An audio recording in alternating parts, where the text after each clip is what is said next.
Okay, for the module 16, so this is the part 2, and let us ride on. So we talked earlier on about the IP version 4 and we talked about the IP version 6. So you get to understand that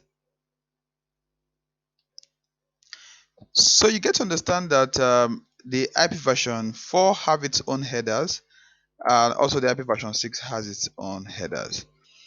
Okay, let's move to the next one and say don't forget to log on to your Cisco LMS and watch up the video description of how Wireshark can capture IP version 6 headers.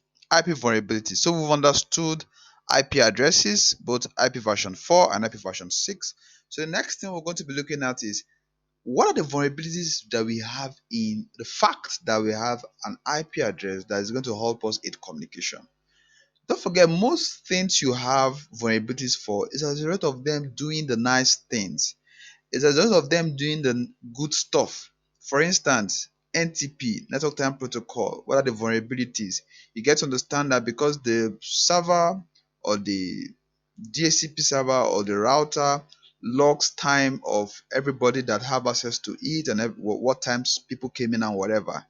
It then means that we can be able to check for which system is up and running, for which system is not up and running, or will I say which item on the network is available and which item on the network is not available because of time. Right, for the fact that we have ICMP message, Internet Control Message Protocol, it then means that those messages that we get when we ping or when we interact with the devices on the network, maybe we want to ping to check for availability, to check for how many hops we have between points that is using trace route. Because those messages are legitimate messages used by legitimate users, it then means attackers can use that same messages to perform reconnaissance and footprinting, which will help them understand better the network. And of course, just like we have here one of the IP vulnerabilities, ICMP attacks, threat actors use ICMP echo packets to discover subnet and host on the protected network.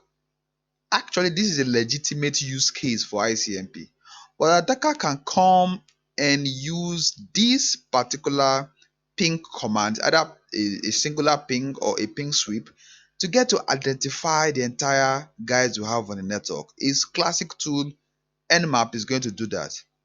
And with that, they can also alter routing tables through a DOS flood attack or an ICMP flood attack. Of course, you have DOS attack. I've explained DOS and the difference between DOS and DDoS. Then address spoofing attack, man in the middle, and of course, session hijacking. So this explains each of the attack one after the other.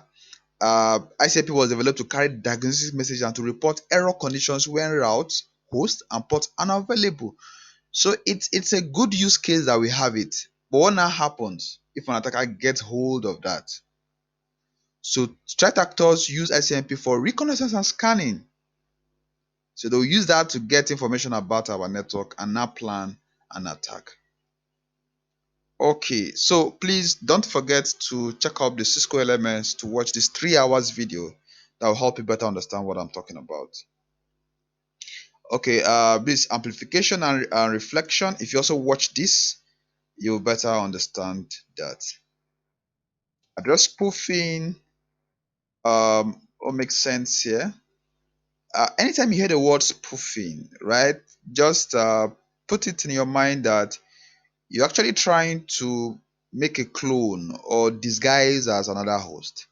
So if we use the ICMP packets and get your MAC address, your IP address, and all of the rest, it then means that we can now clone, we can now alter the MAC address of a host machine to match somebody else, right? So that's one vulnerability we have in IP address.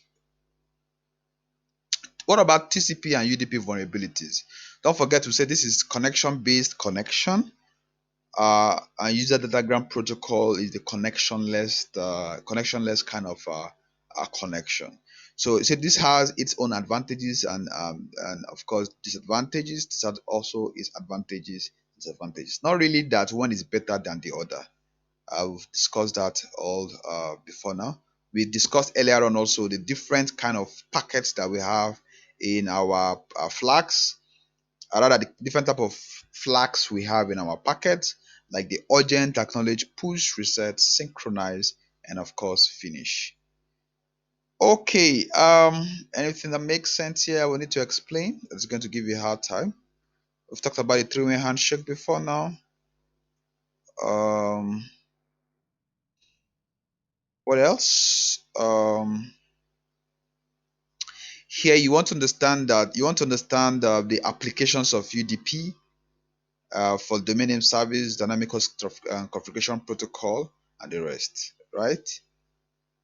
Uh, like I said here, although the UDP is normally called unreliable, this does not mean that the application that use UDP are always unreliable. No, it means that these functions are not provided by the transport layer protocol and must be implemented elsewhere if required. Okay, this is a very is a tool you want to use. LOIC, it could cause UDP flood attacks, and that can bring a host a website down, and it can flock traffic. You could check it up. You have it on GitHub.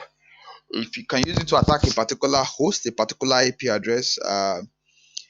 But the thing about some of these attacks is that most hosts, most routers are very much intelligent these days, and they can flag this down, right? Most of these attacks, they can flag them down. So you want to understand these attacks and see how they work. Okay, so that's the summary of the attacking the foundations module. The module 16, we've looked at the core of our communication, which is the IP address. IP address is the one of the major things that identifies the system on the network. What's the address? The MAC address. So MAC address sits on the hardware. At times it's called the physical address. Whereas IP address is what the router or your ISP or your DAC server is going to assign to you. And we've just looked at the vulnerabilities that are associated with the um, IP address, whether it's IP version 4 or whether it's IP version 6. Okay, thank you very much and see you in module 17. Please don't forget to log on to your Cisco LMS platform, read up, take your notes, and prepare for exam. If you have any questions, please ask on the mentorship group.